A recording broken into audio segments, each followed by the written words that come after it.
शंभू जी जा दरवाजा खोल। हमेशा मुझे ही बोलते। क्या? कुछ नहीं। अरे शंभू बेटा अरे वाह वाह वाह शंभू, मजा आ गया। अरे वाह वाह वाह। अरे आप लोग कौन? अरे आपने चाचा को भूलियो। चाचा? अरे मेरे कोई चाचा नहीं। लो कर लो बात। अब आप बोलोगे कि आपका कोई चचेरा भाई भी नहीं है, यानी कि हम।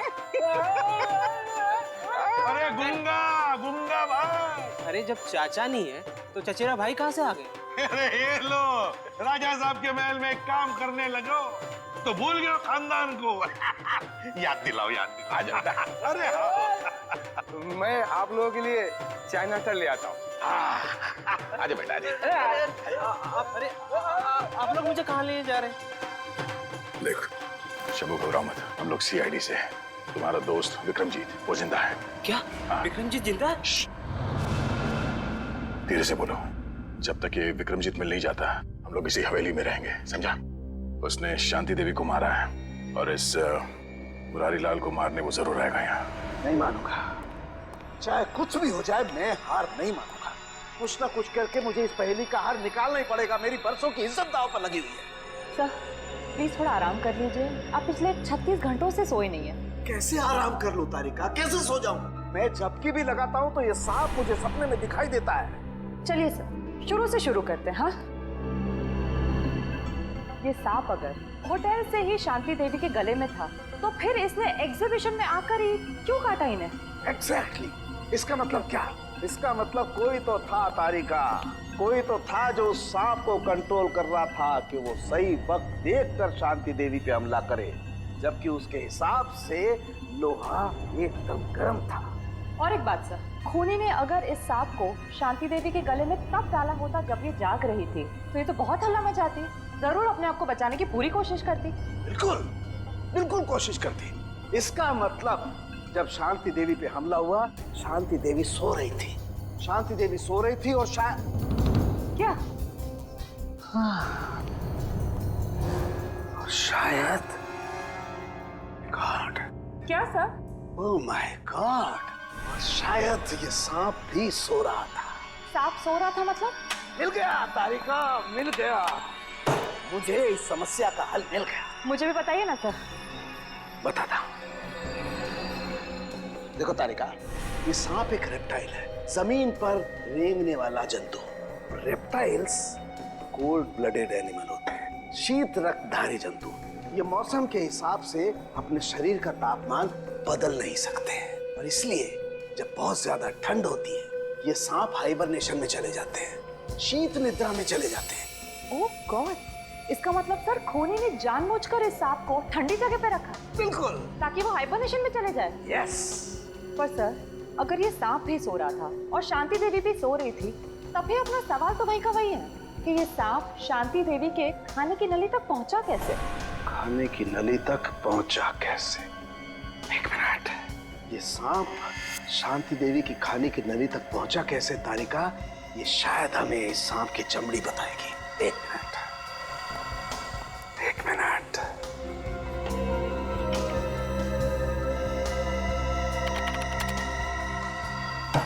यस, ये देखो तारिका, ये क्या है? Poppy seed oil. और ये पॉपी सीड ऑयल इस सांप की चमड़ी पर लगा हुआ है। लेकिन सर सांप तो ऐसा कोई तेल अपने शरीर से निकालते नहीं है ना? Exactly right. तो इसका मतलब क्या? इसका मतलब ये कि ये पॉपी सीड ऑयल नेचुरल तरीके से, प्राकृतिक रूप से इस सांप की चमड़ी पर नहीं आया है तारिका। किसी ने जानबूझकर ये पॉपी सीड ऑयल इस सांप की चमड़ी पर लगाया है तारिका, ताकि ये सांप एकदम स्मूथ हो जाए और आराम से शांति देवी के फूड पाइप में जाकर के बस जाए। और जब ये सांप शांति देवी के फूड पाइप में जाके बस गया तो इनके खाने की नली की गर्मी की वजह से सांप जाग गया और जाग कर इसने शांति देवी के फूड पाइप के अंदरूनी हिस्से में डस लिया, जिसकी वजह से शांति देवी की मौत हो गई। और क्योंकि शरीर के अंदर इस सांप को भी ऑक्सीजन नहीं मिला होगा, ये भी मर गया। एग्जैक्टली। लेकिन सर वो विक्रमजीत का क्या, जो इस सब के पीछे है? वो तो अब तक गायब है। मिलेगा तारिका, वो विक्रमजीत भी हमें मिलेगा। कैसे? ये पॉपी सीड ऑयल जो हमें सांप की चमड़ी पर मिला है, तारिका ये पॉपी सीड ऑयल ही हमें उस विक्रमजीत तक लेके जाएगा। अरे यार वो बात ये फिर, अरे वो जाने देना यार, तुझे क्या मतलब है, जाने दे। अरे ऐसे कैसे जाने दूं? आपके खिले हुए चेहरे का राज तो मैं जान कर ही रहूंगा। आप बताते हैं या मैं एसीपी साहब को फोन करूं? एसीपी साहब को बीच में क्यों ला रहा भाई? हाँ? अच्छा फ्रेडी, मैं अपने राज की बात तुझे बता सकता हूँ, लेकिन एक शर्त है, तू ये बात एसीपी प्रद्युमन को नहीं बताएगा। ठीक है, ठीक है, पक्का ना? पक्का। बात ये है फ्रेडी कि आज जब मैं अपने घर में अपनी पुरानी कवर चेक कर रहा था ना, मालूम है मुझे उसमें क्या मिला? मोजे? अबे मोजे से ऊपर उठेगा कि नहीं? मोजे देख में मिले ये कॉलेज के टाइम के लेटर्स, लव लेटर्स। तो ये है आपकी खुशियों का राज? यस, ये लव लेटर्स। कौन है वो? पता नहीं। पता नहीं? अरे यार मतलब पता नहीं कौन थी वो, मैंने पता लगाने की कोशिश की पर पता ही नहीं चला यार। वैसे सालुंके साहब, कोई लड़की आपको लव लेटर्स लिखे, ये बात कुछ हजम नहीं हो रही है। हजम नहीं हो रही है? ये देखने के बाद भी हजम नहीं हो रही है, हैं? अभी तो मुझे समझता क्या है रेडी, कॉलेज के टाइम में मैं अपने आप में एक हीरो था, हीरो। अरे अपनी एक स्टाइल थी, वाह स्टाइल। कॉलेज को छोड़िए सालुंके साहब, अभी तो आप एक फिल्म के विलन जैसे लग रहे हो। क्या कह रहा था तू? मैं कुछ नहीं। कुछ नहीं कह रहा तू? पक्का? पक्का। अरे यार फ्रेडी भुला दिया। अबे ये बता तू यहाँ आया क्यों था? अरे सालुंके साहब, मैं भी भूल गया था। एसीपी साहब ने पोस्टमार्टम की रिपोर्ट मंगवाई है। अरे यार ये एसीपी प्रद्युमन हमेशा घोड़े पे सवार क्यों रहता है यार? बोला था ना करता हूँ अभी, टाइम लगता है फ्रेडी। सालुंके साहब, आज आप अकेले हैं क्या? तारिका दिख नहीं रही है। अरे तारिका को मैंने जरा काम से भेजा यार। वैसे तुझे क्या मतलब है तारिका से? कुछ नहीं, ऐसे ही। अच्छा यार फ्रेडी, एक बात समझ में नहीं आ रही है यार, खून तो इनका जहर की वजह से हुआ है, लेकिन ये जहर इनके शरीर में गया कैसे, ये बात समझ में नहीं आ रही है यार।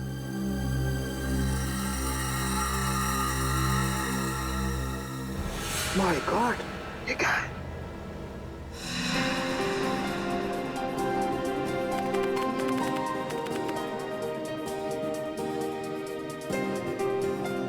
सर कैसा महसूस कर रहे हैं आप? आपकी जिंदगी का सबसे बड़ा और पहला एग्जीबिशन है। पहली चीज तो हमेशा खासी होती है, फिर वो चाहे पहला प्यार हो, पहली बारिश का एहसास हो, या फिर मेरा एग्जीबिशन। और इस पे 4 चांद तो तब लगेंगे जब पीपलगढ़ की महारानी शांति देवी जी खुद मेरा एग्जीबिशन देखने आएंगी। अरे शांति देवी जी आ गई।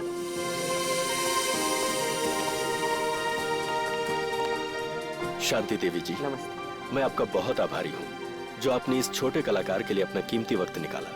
कलाकार कभी छोटा नहीं होता मुकेश जी, और वैसे भी हमें कलाओं से हमेशा से ही लगाव है।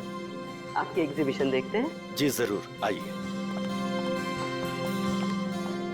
शांति देवी हाय हाय, शांति देवी हाय हाय, शांति देवी हाय हाय। हमारे खिलाफ नारे लगा रहे कि किसकी हिम्मत? वीरेंद्र जा गोली मार दो उन्हें।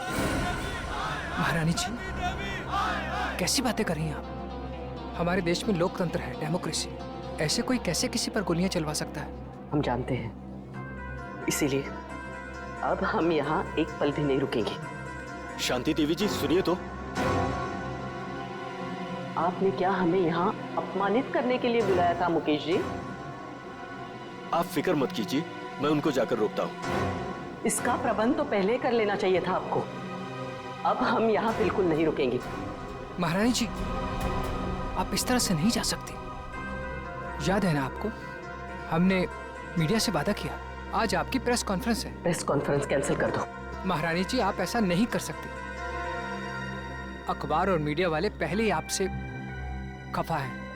अगर ये प्रेस कॉन्फ्रेंस कैंसिल कर दी तो उन्हें एक और मौका मिल जाएगा आपके खिलाफ बोलने का। ठीक है,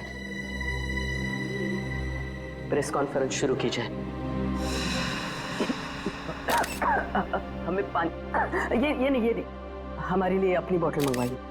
देखिए, अब आप लोग एक एक करके अपने सवाल पूछ सकते हैं, पर ध्यान रहे महारानी जी यहाँ सिर्फ 15 मिनट के लिए, उसके बाद इन्हें एक जरूरी मीटिंग में जाना, तो फिर देरी किस बात की? हाँ तो शांति देवी जी, मैं आपसे ये पूछना चाहती हूँ कि जब आपके पति यानी कि पीपलगढ़ के महाराजा चंद्रशेखर जी आपके लिए अरबों खरबों की संपत्ति वैसे भी छोड़ चुके हैं, तो फिर आपने मुंबई वाली जमीन का सौदा क्यों किया? जमीन हमारी थी, हमें लगा कि बेचनी चाहिए, तो हमने बेच दी। पर उन लोगों का क्या जो जमीन से बने चौल में रह रहे, उनका तो पूरा का पूरा परिवार सड़क पे आ जाएगा ना। तो इसमें हम क्या कर सकते हैं? हमने तो उन्हें नहीं कहा था कि हमारी जमीन पे आके रहें। महारानी शांति देवी जी, क्या ये बात सच है कि मोहल्ले में रहने वाले लोग आपके फैसले से नाराज होकर आपको धमकी भर चिट्ठियां लिख रहे हैं? हाँ, उन्होंने हमें जान से मारने की धमकी दी है, लेकिन हम ऐसी धमकियों से नहीं डरने वाले। अगर आज हमारा राज होता तो ऐसी गुस्ताखी करने वाले लोगों को कब का हाथी के पैरों तले कुचल दिया होता।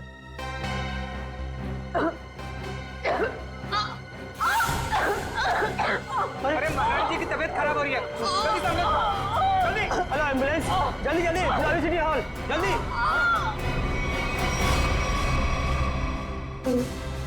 अरे महारानी जी तो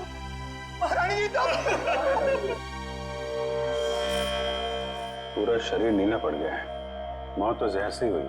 मगर सर, इतनी भीड़ भाड़ वाली जगह में कोई जहर दे कैसे सकता है इन्हें?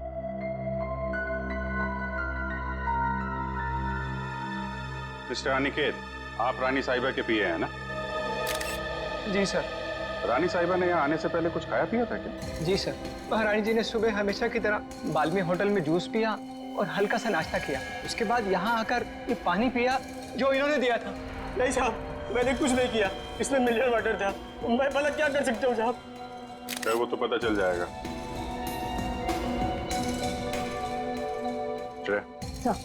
सारी चीजें फोरेंसिक लैब में भिजवा देना। आपके अलावा और कौन जानता था कि रानी साहिबा यहाँ इस फंक्शन में आने वाली? मेरे अलावा तो इस बात की खबर सिर्फ मुकेश जी को थी। अरे, मुझे क्यों फंसा रहे हो? सर, मैं तो एक सीधा साधा चित्रकार हूँ। मैंने तो महारानी शांति देवी को यहाँ मुख्य अतिथि के रूप में बुलाया था। भला मुझे इनका खून करके क्या फायदा होगा? आजकल जमाना पब्लिसिटी और मार्केटिंग का है। हो सकता है पब्लिसिटी के चक्कर में तुमने ये सब कुछ किया। सर, मुझे ऐसी पब्लिसिटी की कोई जरूरत नहीं है, और वैसे भी इनको मारने से सबसे ज्यादा फायदा उन लोगों को होता जो एग्जीबिशन के बाहर इनके खिलाफ नारे लगा रहे थे। नारे लगा रहे? जी। कौन लोग थे? दरअसल महारानी जी ने अपनी एक मुंबई वाली जमीन का हाल ही में सौदा किया था, जिसकी वजह से उस मोहल्ले में रहने वाले कई लोग अपने घरों से बेघर हो गए थे। तो आपको लगता है कि ये काम उनमें से किसी ने किया है? हाँ सर, वो लोग महारानी जी को धमकी भरी चिट्ठियां लिख रहे थे कि अगर उन्होंने जमीन का सौदा किया तो वो उन्हें मार देंगे। ऐसे इन मोहल्ले के लीडरों को जरा ब्यूरो में बुलवाओ। आइए। अच्छा, ये उन लोगों के लीडर्स जिनकी जमीन शांति देवी ने बिल्डर्स को बेची थी। तो वो तुम लोग हो जो शांति देवी के खिलाफ जगह जगह नारा दे रहे थे? हाँ, लेकिन हमने कोई गलत काम तो नहीं किया ना साहब। भले ही वो होगी किसी पीपलगढ़ की महारानी, मगर सैकड़ों गरीबों को बेघर करने का उन्हें कोई हक नहीं है। तो तुम लोगों ने धमकी भरी चिट्ठी लिखोगे? उनकी जान ले लोगे? नहीं, हमने कोई धमकी भरी चिट्ठी नहीं लिखी, ना ही हमने किसी की जान लेने की कोशिश की। ये हमारे आंदोलन को बंद कराने की साजिश है। चुप! शांति देवी को चिट्ठी तुम में से किसी ने लिखी है, समझे? पता है हमें। रेडी? तो कागज और पेन दे दो।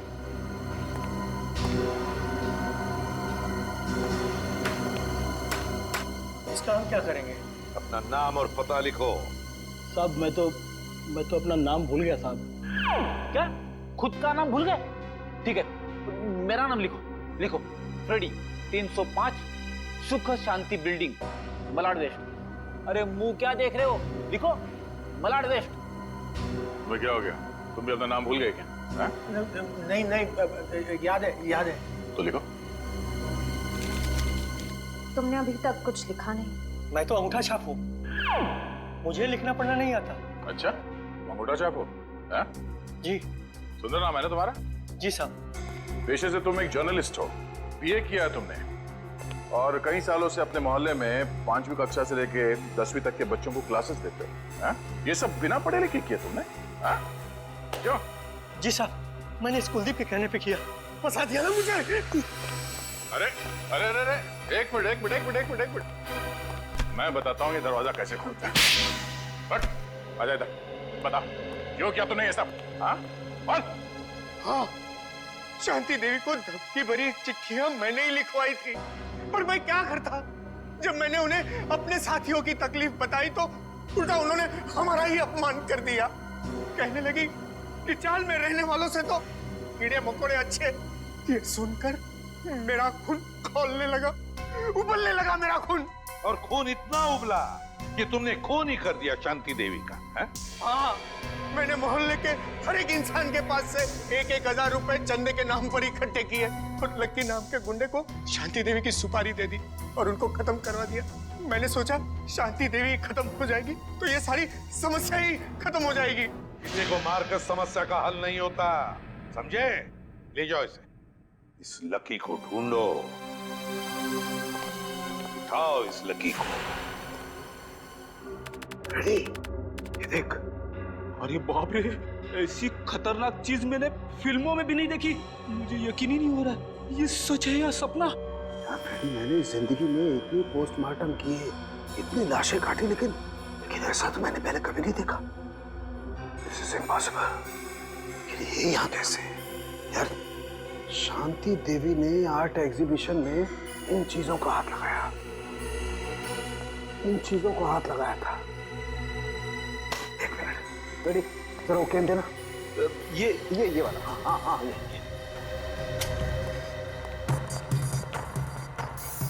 मैं एसीपी साहब को फोन करता हूँ।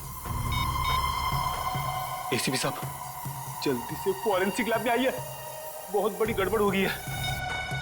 कमाल है, इसमें से तो किसी भी चीज का रंग नीला नहीं पड़ा। तो फिर ये इनके गले में आया कैसे?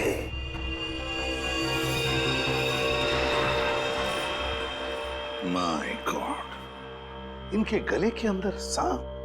बॉस, अपने सीआईडी के कैरियर में बहुत कुछ देखा, बहुत कुछ सुना, बस यही बाकी रह गया था। लोग तो सांप के जहर से मरते हैं, लेकिन इनके तो गले में मरा हुआ सांप। वही तो एन गजब की पहली। ना जानकी देवी के खाने में सांप का जहर था, ना इनके शरीर पर कहीं पर भी सांप के डसने के निशान नहीं, और फिर भी एक सांप मिलता है इनके शरीर के अंदर, मरा हुआ सांप। सर, कहीं इन्होंने लंच में सांप तो नहीं खा लिया?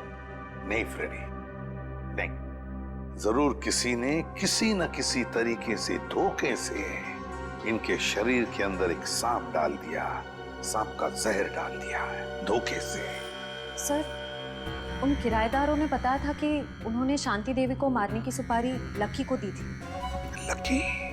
तो फिर अब लक्की ही बताएगा कि शांति देवी के शरीर में उसने सांप डाला कैसे।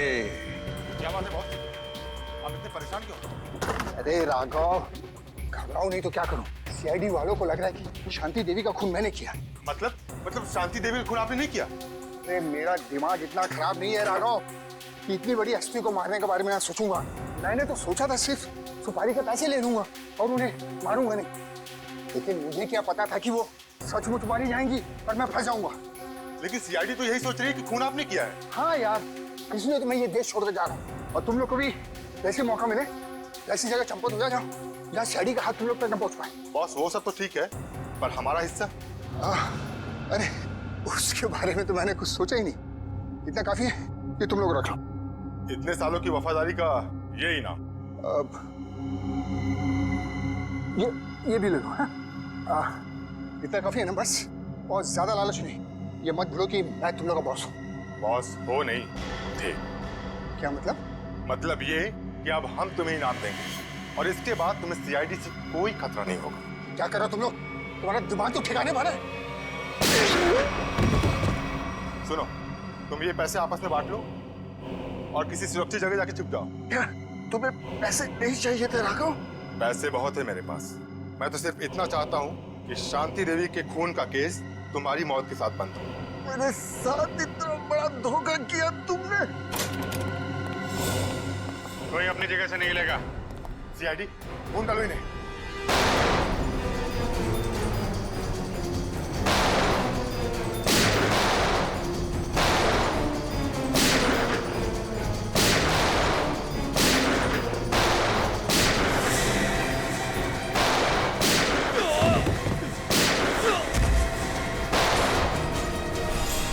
निखिल पकड़ो इसको।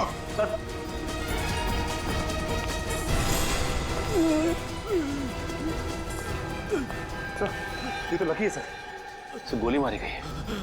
शांति देवी का खून किसने किया? तुमने? नहीं सर, मैंने नहीं। किसने मारी गोली? उन्हें तो बोलो।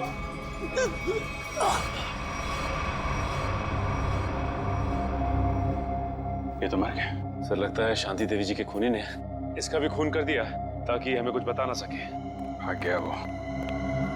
सर काफी कोशिश की लेकिन हाथ से निकल गया सर।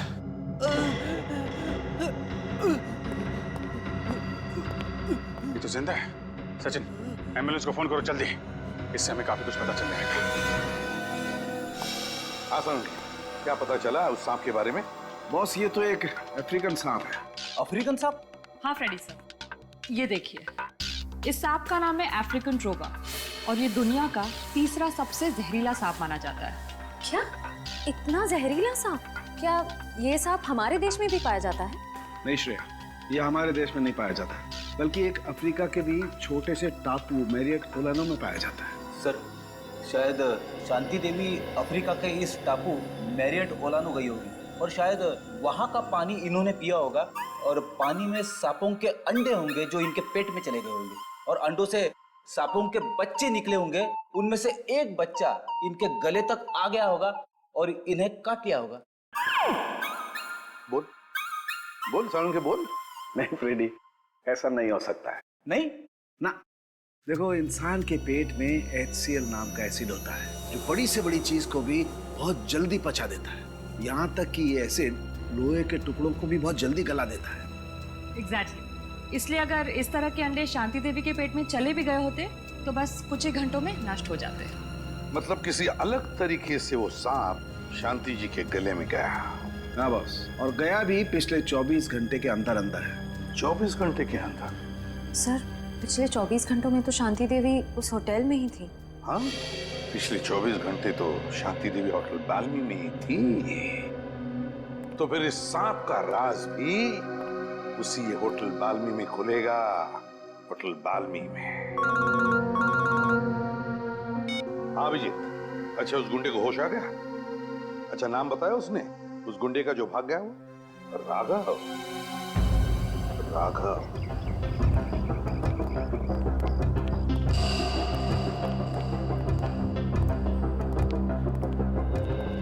जी कहिए सर। सीआईडी कुछ गड़बड़ हुई है क्या सर? शांति देवी आपके होटल में ही ठहरी थी ना? जी हाँ सर, शांति देवी इसी होटल में ठहरी थी। बहुत बुरा हुआ उनके साथ। जी हाँ बहुत बुरा हुआ और हमें शक है कि शांति देवी के खून में आपके होटल में से किसी एक का हाथ है। निखिल सारे स्टाफ को इकट्ठा करो। सर देखिए सर, गलतफहमी हुई आप। हमने साथों में बोला जो हम में से किसी का हाथ नहीं है इसमें। पता नहीं आप लोग ऐसे क्यों कह रहे हैं। पिछले 24 घंटे से वो आपके होटल में थी। यहाँ से सीधे आर्ट एग्जीबिशन में गई और वहाँ पे उनकी मौत हो गई, है कि नहीं? जी हाँ सर, वो यहीं पे थी। इसका मतलब तो साफ है कि उनके पेट में जो सांप मिला हमें वो आपके होटल से ही आया है। अरे नहीं सर, हमारे यहाँ तो चूहा और कॉकरोच तक नहीं है, तो ये सांप कहाँ से आएगा? सांप कहाँ से आया और कैसे आया ये तो हम पता लगा ही लेंगे। आप लोग किसी को किसी पे शक है? कौन कर सकता है शांति देवी का खून? साहब मुझे तो लगता है केतन जी का हाथ है इस खून में। रमन ये क्या कह रहे हो तुम? अरे मैंने तुम्हारी पेमेंट नहीं बढ़ाई तो इसका मतलब ये कि तुम मुझे सीआईडी के केस में फंसा दोगे? पेमेंट की बात नहीं है साहब, मगर आपने शांति जी के लिए नया लॉन्ड्री वाला क्यों रखा? अरे मैं क्यों रखूंगा? मैंने किसी लॉन्ड्री वाले को नहीं रखा। एक मिनट, कोई नया लॉन्ड्री वाला आया था यहाँ पे? हाँ साहब, कल रात 9:30 बजे मैंने उसे शांति जी के कमरे में जाते हुए देखा था। जरा देखो, वो आदमी ये तो नहीं था? नहीं साहब, ये वो नहीं है जिसे मैंने शांति जी के कमरे में जाते हुए देखा था। इसे मैंने पार्किंग लॉट में देखा था। पार्किंग? मतलब राघव के साथ कोई और भी मिला है शांति देवी के खून में? उस आदमी ने लॉन्ड्री वाले के कॉस्ट्यूम पहन रखी थी। हाँ साहब। अपना लॉन्ड्री रूम दिखाइए। Please sir. ये रहा हमारा लॉन्ड्री रूम। ये पार्थो है, पिछले 5 सालों से हमारे इस होटल में काम कर रहा है। पार्थो ये सीआईडी वाले। सीआईडी? पार्थो, शांति देवी का खून हो गया मालूम है ना तुम्हें? साहब उस खून में मेरा कोई हाथ नहीं है साहब। अरे भाई वो सब हमें पता है कि तुमने खून नहीं किया। ये बताओ कि किसी नए लॉन्ड्री वाले को देखा क्या होटल में तुमने? हाँ साहब, एक आया था, पर आज वो काम पर नहीं आया। शायद आप ही ने तो उसे काम पर रखा था साहब। पार्थो, ये कैसी बात कर रहे हो? इससे पहले मैंने किसी भी नए आदमी को अगर यहाँ पे रखा है तो सबसे पहले तुम लोगों से मिलवाया है। ना मैंने मिलवाया है और ना ही सर मैंने किसी को रखा है यहाँ पे। वो आदमी दिखता कैसा था? साहब, आदमी तो बहुत लंबा चौड़ा था, पर उतना ही आलसी।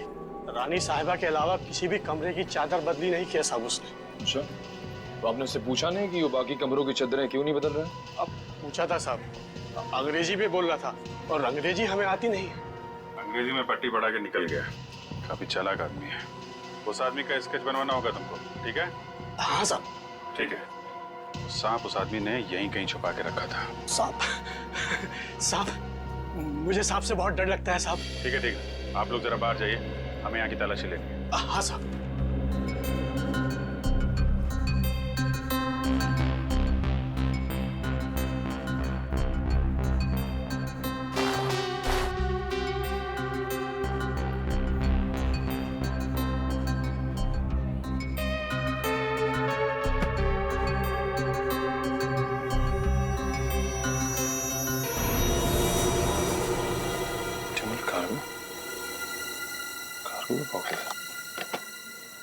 सर, बॉक्स मिला है सर। Optimal cargo? क्या लाया गया इसमें? और तो ये इस डिब्बे के बारे में जानते हो? नहीं साहब। आप जानते हैं इस डिब्बे को? नहीं सर, इस बॉक्स को इससे पहले मैंने कभी नहीं देखा। स्प्रे निकालना सच?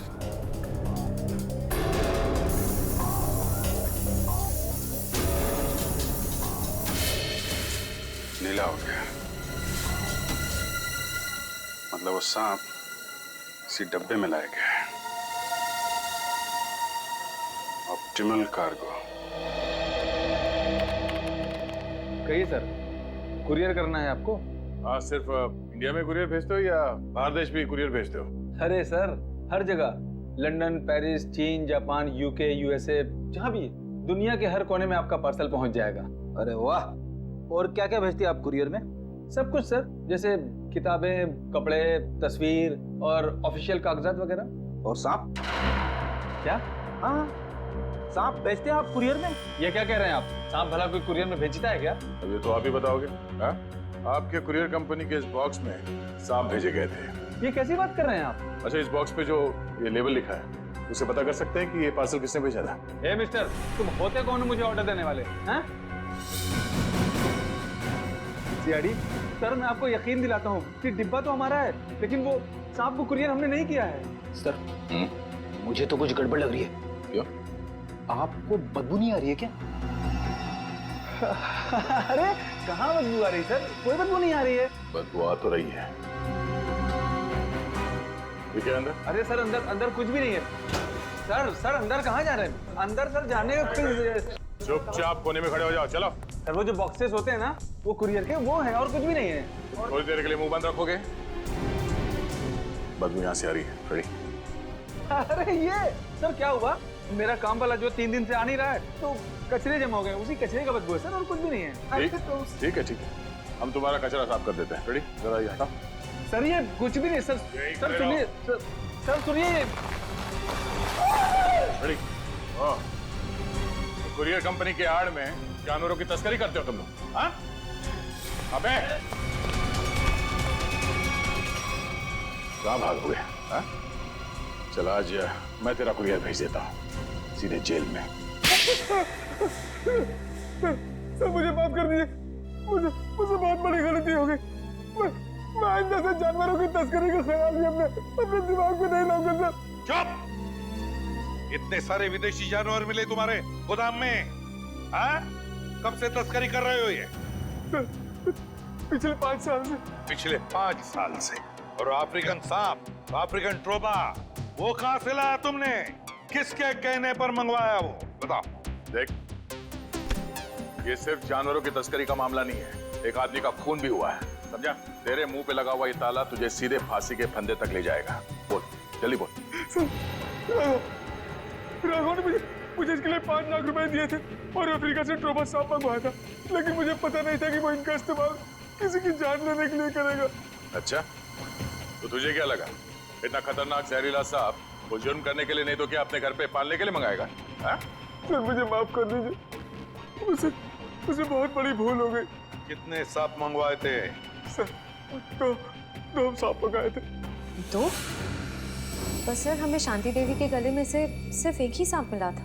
हाँ, ये बात तो है, एक ही सांप मिला था, एक ही सांप। और ये कीमती हार, ये कहां से आया तुम्हारे पास है?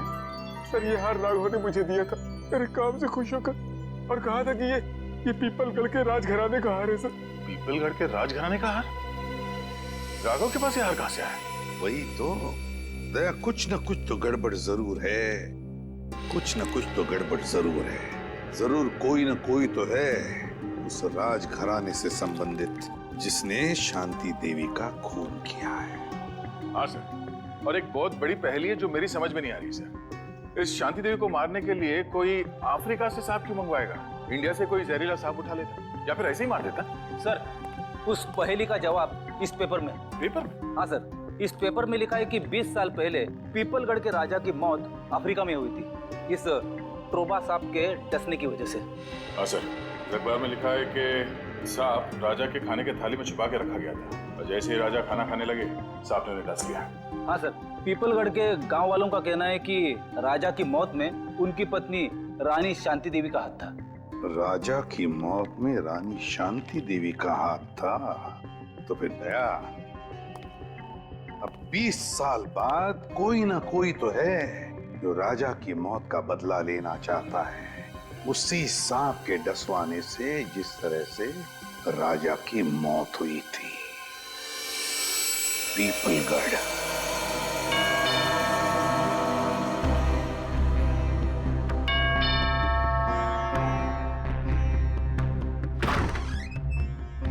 आप लोग? हम लोग सीआईडी से हैं। शांति देवी की मौत के सिलसिले में हम कुछ पूछताछ करने आए। अरे वाह सर, कितनी आलीशान हवेली है। राजे महाराजाओं की ठाठ की बात तो कुछ और ही है। क्या नाम क्या है तुम्हारा? जी, मुरारी लाल। मुरारी लाल, एक बात बताओ, हमने सुना है कि राजा साहब की मौत में रानी साहिबा का कुछ हाथ था, क्या इस बात में कोई सच्चाई है? क्या लगता है तुम्हें? कुछ पक्का तो नहीं कह सकते साहब, लेकिन कहीं ना कहीं इस बात में कुछ ना कुछ सच्चाई तो जरूर है। बिना आग के धुआं नहीं उठता साहब। तुम्हारे हिसाब से यहाँ की रानी के पास कोई ठोस वजह थी राजा का खून करने की? जी हाँ साहब, राजा साहब की मौत के बाद सारी दौलत, सारी जायदाद रानी साहिबा की हो गई थी। इससे बड़ी और क्या वजह हो सकती है राजा साहब को अपने रास्ते से हटाने की? क्यों, दोनों को कोई औलाद नहीं थी क्या? नहीं साहब, इसी बात का तो दुख है कि राजा साहब के बाद इस वंश को चलाने वाला और कोई नहीं है। क्या हुआ था? सर जरा ये पेंटिंग देखिए, होटल में उस लॉन्ड्री वाले का जो स्केच बनवाया था, वो स्केच इस पेंटिंग से मिलती जुलती है सर। ये देखिए। हाँ, लगता तो वही चेहरा है, सिर्फ इस स्केच में इस दाढ़ी की कमी है। ये तो राजा साहब की तस्वीर है, इन्हें मरे हुए तो बरसों बीत गए। अगर ये राजा साहब की तस्वीर है तो फिर हो सकता है ये स्केच राजा साहब के बेटे का है। नहीं, उनकी कोई संतान नहीं थी। पता नहीं क्यों मुझे लग रहा है कि ये हमसे कुछ छुपा रहा है। अरे नहीं साहब, मैं भला आप लोगों से कुछ क्यों छुपाऊंगा? देखो मुरारी लाल, तो कोई दूध के धुले नहीं हो। अगर यही बात होती तो तुमने अपना शक बोल के क्यों नहीं दिखाया पुलिस वालों को कि राजा साहब की मौत में शायद रानी साहब का हाथ है? साहब, हम इस हवेली के नौकर हैं। नमक खाया हमने, जान दे देते, पर उन पर कोई आँच नहीं आने देते। तुम नमक का हक अदा करने की कोशिश तो नहीं कर रहे हो अपने राजा के बेटे को बचाने की? मैंने कहा ना, उनका कोई बेटा नहीं है। जरा महल देख लो, मैं आता हूँ अभी। हाँ सर।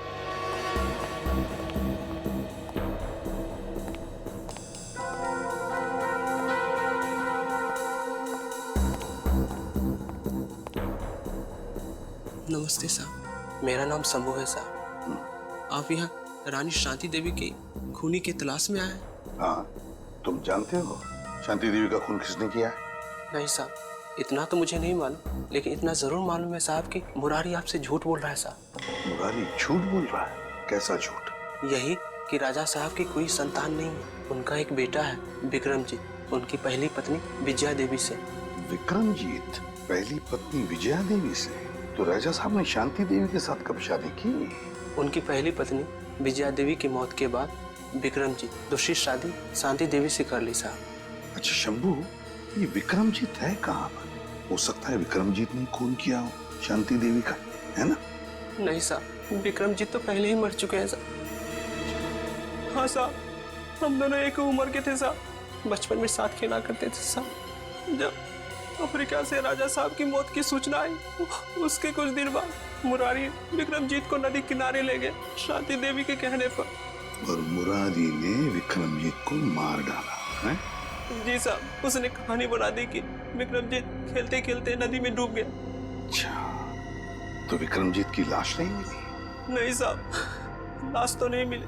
जरूर मुरारी ने लाश को ठिकाना लगा दिया होगा साहब। मुरारी उनका खास आदमी था साहब, उनकी हर बात मानता था साहब।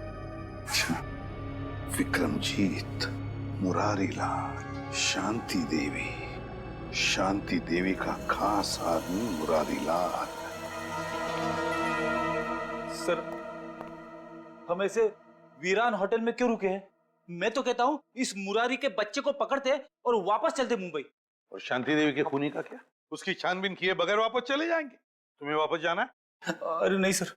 सर, मुझे लगता है कि शांति देवी को मारने वाला राजा का बेटा विक्रमजीत ही है। इस मुरारी लाल ने उसे पानी में डुबो के मारने की कोशिश की होगी, पर हो सकता है वो किसी तरह से बच गया। हाँ दया, मुझे भी यही लगता है। लगता है कि विक्रमजीत अभी भी जिंदा है और उसी ने शांति देवी का खून भी किया है। इस विक्रमजीत को तो हम लेकर ही जाएंगे। मगर सर, अगर विक्रमजीत वापस गांव में आया तो गांव वाले उसे पहचान लेंगे। मुझे नहीं लगता वो वापस आएगा। विक्रमजीत ने शांति देवी का खून करके अपने पिता की मौत का बदला तो ले ही लिया। बचा है मुरारी लाल। अब मुरारी लाल से हिस्सा पूरा करने के लिए विक्रमजीत जरूर वापस आएगा। हम उसका इंतजार करेंगे।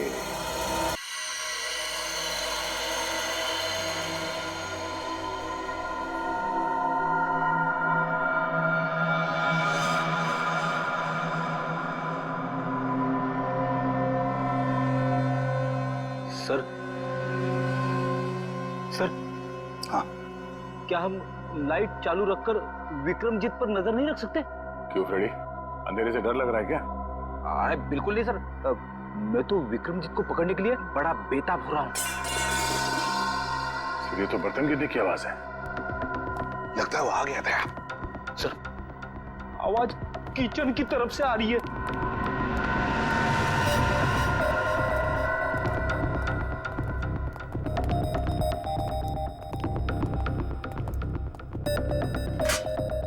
बर्तन गिरा हुआ है। बिल्ली ने गिराया होगा। नहीं फ्रेडी, बिल्ली नहीं। ये देखो, मुरारी का बिस्तरा खाली है। अरे, कहीं मुरारी को कुछ कर तो नहीं दिया उसने?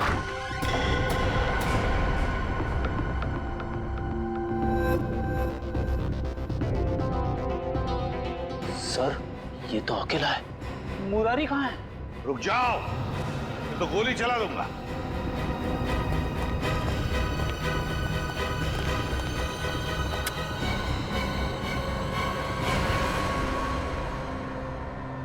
मुरारी लाल कहाँ जाने की तैयारी थी? हवेली छोड़ कर जा रहा हूँ साहब, हमेशा के लिए। क्यों, डर तो नहीं लग रहा था कि विक्रमजीत तुम्हें मार न दे? हैं? तो विक्रमजीत के बारे में आप लोगों को पता चल ही गया। हाँ, सीआईडी वालों से सच कभी छुपता नहीं, समझे? सीआईडी वाले? मतलब आप शंभू के रिश्तेदार वाले नहीं हो, सीआईडी वाले हो? हाँ, सीआईडी वाले। क्यों, कहाँ है विक्रमजीत कहाँ है? आप लोगों को सच तो मालूम पड़ गया, लेकिन आधा अधूरा। मैंने राजकुमार विक्रमजीत को नहीं मारा, बल्कि उसकी जिंदगी बचाई। मैंने पाल पोस के उसको बड़ा किया, उसे रानी शांति देवी की नजरों से बहुत दूर रखा, ताकि रानी शांति देवी को यह पता ना चले कि राजकुमार जिंदा है। अगर उसे यह पता चल जाता तो उसे मारने में कोई कसर नहीं छोड़ती। इस वक्त विक्रमजीत कहाँ है? नहीं, मैं जान दे दूंगा, लेकिन आप लोगों को भी नहीं बताऊंगा। सच बता, देखते हैं। आसान के बता जल्दी। यार, ये तो हमें भी पता है कि विक्रमजीत ने खून किया है, कुछ नई बात बता। Poppy seed oil. Oh, poppy seed oil. Good work शालूम के, कभी कभी अच्छा काम करता है तो थैंक यू। अब हम पहुंच जाएंगे विक्रमजीत के पास। मैं जानता हूँ सीआईडी तुम्हारे पीछे। पर बॉस आपको कैसे पता चला? ये लो, इसमें 5 लाख रुपए हैं और तुम्हारा नकली पासपोर्ट। आज शाम को 6 बजे की फ्लाइट है, लंदन निकल जाओ। शुक्रिया बॉस। अरे पैसे तो गिन लो। क्या बॉस, आप भी।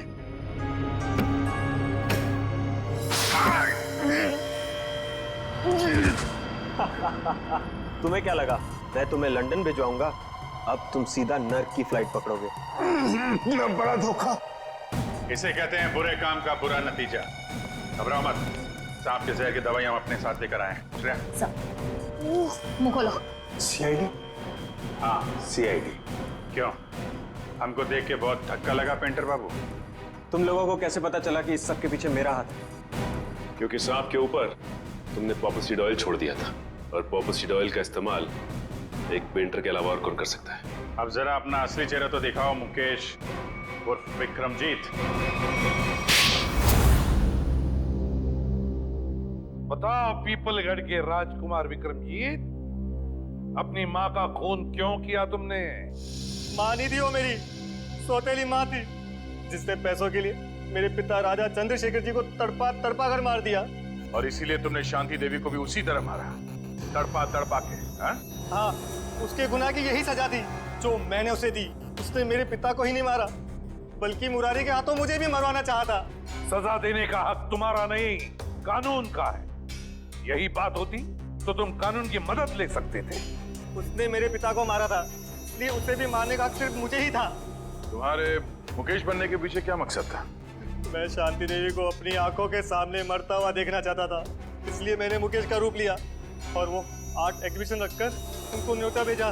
फिर तुमने दीपक को 5 लाख रुपए दिए और अफ्रीका से वो जहरीला सांप मंगवाया, और फिर खुद एक लॉन्ड्री बॉय बनकर शांति देवी के कमरे में गए और पॉपी सीड ऑयल के जरिए वो सांप शांति देवी के गले में उतार दिया।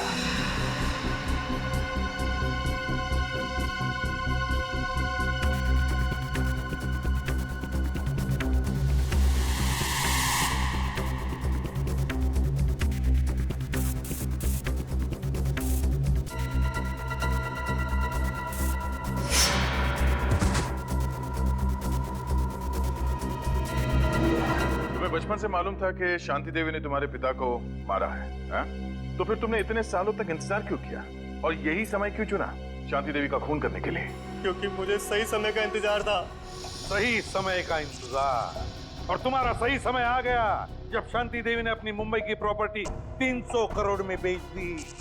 विक्रमजीत, तुम्हें बदला नहीं चाहिए था, तुम्हें चाहिए था 300 करोड़ और वो सारी जायदाद, है ना? 300 करोड़ बहुत बड़ी रकम होती है, पर आपको ये कैसे पता चला? इस फाइल के जरिए। ये फाइल जो हमें तुम्हारे घर से मिली, इसमें है वो डीएनए रिपोर्ट, तुम्हारा डीएनए रिपोर्ट। विक्रमजीत, तुम जानते थे कि अगर इस जायदाद को कोई वारिस नहीं तो सारी जायदाद, सारा पैसा ट्रस्ट में जाएगा, और इसलिए तुमने प्लान बनाया और अपना डीएनए रिपोर्ट तैयार किया, ये साबित करने के लिए कि तुम ही इस जायदाद के असली वारिस हो। पर अफसोस, वो 300 करोड़ की लालच, वो जायदाद की लालच तुम्हें राजगद्दी पर नहीं, फांसी के फंदे पर ले जाएगी। फांसी के फंदे पर।